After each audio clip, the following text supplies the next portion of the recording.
Всем привет, кто любит мохнатых чудовищ. 15 августа. Заканчиваем сезон. Подсолнух наш отцвел, можно сказать.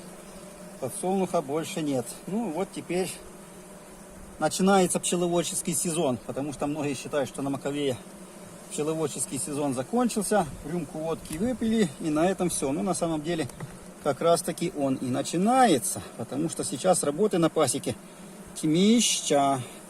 Надо пчел готовить к зиме, надо наращивать пчел к зиме, надо пчел закармливать и готовиться к следующему сезону. Потому что как пчел подготовим осенью к следующему сезону, таким у нас и будет следующий сезон. Вот маточка бегает, привет и передавайте.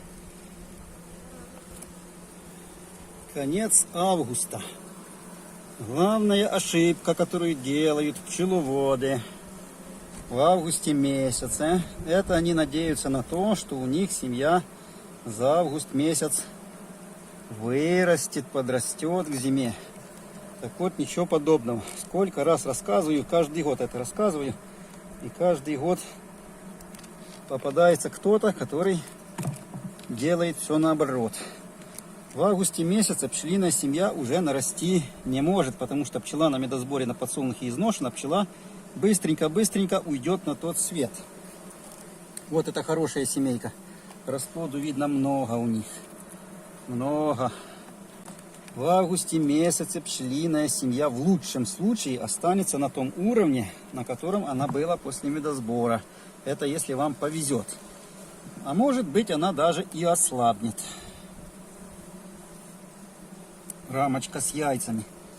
Все засеяно яйцами. Здесь молоденькая маточка этого года. Здесь должно быть все хорошо.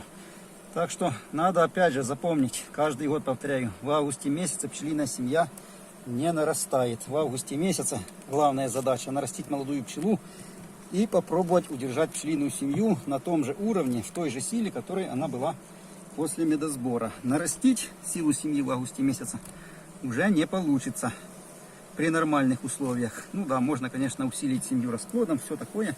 Это мы все эти приемы знаем. Так, а тут уже расплоду нету. И вот посчитаем, сколько у меня рамочек с расплодом в этом улье. Того 1, 2, 3, 4, 5, 6, 7, 8. Вот 8 рамочек с расплодом.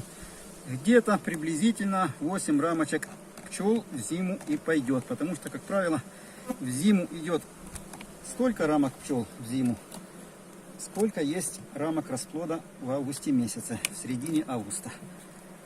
Как правило, так. Так вот, первое правило. В августе месяце пчелиная семья не увеличивается в размерах. Может остаться только на том же уровне, на котором была, или даже уменьшиться. Вот еще одна рамочка с расплодом. В августе месяце 15 числа что надо сделать? Надо обязательно обеспечить матку местом под засев. Потому что некуда будет сеять яйца. Значит, не будет у вас расплода в августе. Не будет у вас расплода в августе. Не будет у вас зимовалой пчелки. Потому что именно сейчас из этого расплода и будет выходить вот та пчелка, которая будет очень хорошо зимовать. Зимняя пчелка. Опять расплод. Ну, здесь у них расплода больше, чем на 8 рамках. Ну, правда, рамки не полностью расплодом покрыты. Но, тем не менее, очень хорошая семья. Эта семья пойдет в зиму то, что надо. Второе, что надо запомнить. Старые матки, прошлогодние, как правило, заканчивают откладывать яйца раньше, чем молодые. Не всегда оно так бывает. Иногда бывает и как раз таки наоборот, но, как правило, как пишет книжка, скажем так, по-книжному. Книжка твердит, что старые матки заканчивают яйцекладку раньше, чем матки этого года. Ну вот типичный пример матки этого года. В этом году рождена, облетана, расплоду полон улей. 15 августа. Так вот, матку, независимо от того, молодая она, не молодая, вот еще трутни даже не выгнали, но трутни уже еле ползают. Будут скоро выгонять. Надо ее обеспечивать местом под засев. Поэтому не спешите сокращать гнезда. потому что можете сократить так, что у вас не будет матки, куда засеять расплод. Вот у нас в прошлом году была такая ситуация интересная. Сентябрь месяц. Я семьи посокращал, готовлю к зимовке. Матки еще сеют. А тут трах-бах, прихожу на пасеку, открываю улья. Все улья забиты медом. Матки некуда откладывать яйца. Зацвела какая-то хрень, даже не знаю какая, в сентябре месяце, и дала очень обильный медосбор. И пчелы, соответственно, натянули в улья меду, залили все ячейки и таким способом ограничили матку. Был вынужден в сентябре месяце еще даже качать мед из ульев, чтобы дать матке место под засев. Так вот, аксиома, то, что должно быть: никогда, ни при каких условиях в августе месяце не оставляйте матку без места под засев. Если у вас в улье лишний мед, заберите. Если у вас рамки с медом запечатанные полностью, готовы уже к зимовке, вытяните их из улья, поставьте какой-то другой пустой улей или в хранилище занесите. А матке дайте суши, чтобы она откладывала яйца. Когда она перестанет откладывать яйца, сушь заберете, засуньте назад те рамки с медом, которые вы приготовили в зиму. Но не вздумайте сделать так, что у вас рамки заполнены медом, вы радуетесь, что на зиму у вас полон улей меда, а матке некуда откладывать яйца, потому что к осени, к зиме, когда будете закрывать улей уже, получится так, что меду у вас в улье много-много-много, а пчелы нету. И к весне будет алярм. Вот уже и осы наши прилетели. Ой, красавица ты. Появились осы молоденькие. Молодняк осиный вышел, значит, через недельку будут уже терроризировать нас эти осы. Опять же, еще одно. В августе месяце осы начинают лютовать. Надо обязательно делать какие-то приемы против ос. На самотек ос оставлять нельзя, потому что бывают года, когда осы размножаются очень сильно, выбивают семьи подчистую. И можно вообще остаться без пчел.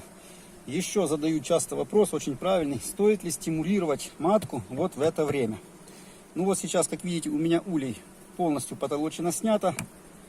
Работаю я без дыма. Пчелы добрые, не кусаются. Так вот, все зависит от условий. У кого медосбору вообще никакого нет, то, конечно, надо давать стимулирующую подкормку. Вот у меня сейчас улей открыт, пчелы не кусаются. Что это значит? Это значит, на пасеке нету воровства, потому что если бы было воровство на пасеке, пчелы сейчас были бы злыми.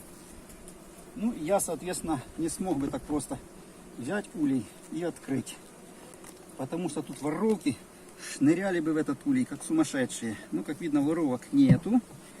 Пчелы не злые. Что это значит? Значит, у пчел в природе где-то есть взяток. И они летают за взятком. Ну и как видно, пчелы в улье не очень много. Значит, что? Значит, пчела шуганула за взятком. Полетела за медом. Ну, значит, в этом случае мне побуждающие подкормки давать не надо. Потому что у моих пчел сейчас есть где-то взяток в природе. И им мой сахар до самой спинки. Ну, а если у вас медосбору никакого нету, то, конечно, вам надо бы тогда давать побуждающую подкормку. А если так случилось, что у вас и меда в улье нету, то надо еще дать тогда и мед, который вы забрали, вернуть, или дать сахарку. Потому что для того, чтобы вырастить рамку расплода, а в августе месяце пчелиная семья должна вырастить как минимум 8 рамок расплода, чтобы быть хорошей семьей для зимовки, сильной, то вам для выращивания одной рамки расплода надо одну рамку меда. А для 8 рамок расплода вам надо, соответственно, 8 рамок меда. Если у вас меда в улье нету и взятку нету, то надо этот мед пчелам дать. Потому что если нету меда, то не будет у вас и расплода, даже несмотря на то, что вы поставили рамки под засев, и вроде место есть, и все хорошо, но нету меда. А без меда не будет дела. Вот видно, пчела уже черненькая. Начали появляться черненькие пчелы. Что означает черненькая пчела? Кто напишет в комментариях правильно, будет большой молодец. Черные пчелы в улье – это тоже индикатор состояния семьи и готовности ее к зимовке. Черные пчелы – это не просто так, это очень важный признак. Так вот, 15 августа пчел я еще не закармливал. И пока еще не закармливаю, потому что климат уже давно поменялся. В книжках пишут, когда закармливать пчел. Ну, в разных книжках немножко по-разному. Какая книжка пишет до 25 августа закорм закончить. Некоторые книжки пишут до 5-10 сентября закорм закончить. Но книжки-то писаны еще в советское время. А сейчас уже климат у нас поменялся. И, скажем так, зима у нас смещается где-то на полмесяца. Поэтому я не спешу пчелок закармливать. Закормлю где-то 5-10 сентября. И то посмотрю по условиям взятка. Потому что сейчас у них взяток в природе есть. И даже видно, они в улей медочек приносят потихонечку. Несут, несут, несут. Потихонечку, потихонечку. Не так, конечно, когда был подсолнух, что они тарабанили за день пол-улья. Но понемножку они подтягивают медочек и забивают им сотики. То есть это они уже носят себе корм на зиму. Вот видно, пчелки побежали с пыльцой на лапках. В этой семье все хорошо с расплодом, поэтому пчелки носят пыльцу. Так вот, сейчас середина августа. Что надо сделать? Обеспечить матку местом под засев. Обеспечить пчел кормами, если вдруг у вас нету взятка. И кормов у них тоже нету. И на этом, в принципе, все. Семьи я еще не сокращаю, потому что они куда-то там летают за взятком. Но уже потихонечку можно их сокращать. По пару рамочек вытягивать, чтобы они этот мед не размазывали по всем рамкам. Вот уже со следующей недели начну немножко семьи подсокращать. Но сейчас не сокращаю, потому что сейчас мне надо набрать максимальное количество расплода. То есть нарастить пчелу на зиму. Ну и еще один нюансик. В это время пчелы могут ни с того ни с сего зароиться. Опять же, если вы чего-то сделали неправильно, расплода у них нету, а молодая пчела после медосбора осталась, не износилась полностью на медосборе, пчелиная семья может пойти в рой. И за этим тоже надо следить. Опять же, если вы обеспечите пчел расплодом, заставите их выращивать расплод, то роя у вас не будет, потому что семья будет находиться в состоянии бурного развития. Ну, вернее, неправильно я сказал, потому что семья в августе уже не растет в состоянии наращивания молодой пчелы на зиму. В этом случае она роиться не будет. Поэтому за этим тоже надо следить, потому что очень обидно, когда пчелиная семья отпускает рой уже в августе месяце или даже в сентябре, что в наших теперь нынешних условиях погодных, когда климат поменялся, уже вроде как и не редкость. Ну а сегодня было вот такое вот очень коротенькое видео. Передавайте моим пчелкам привет, ставим лайк, кому понравилось, кому не понравилось, все равно ставим лайк, потому что я очень жаден до лайков. Ну и всем удачного окончания сезона медосборного. И всех с началом сезона наращивания пчел на зиму.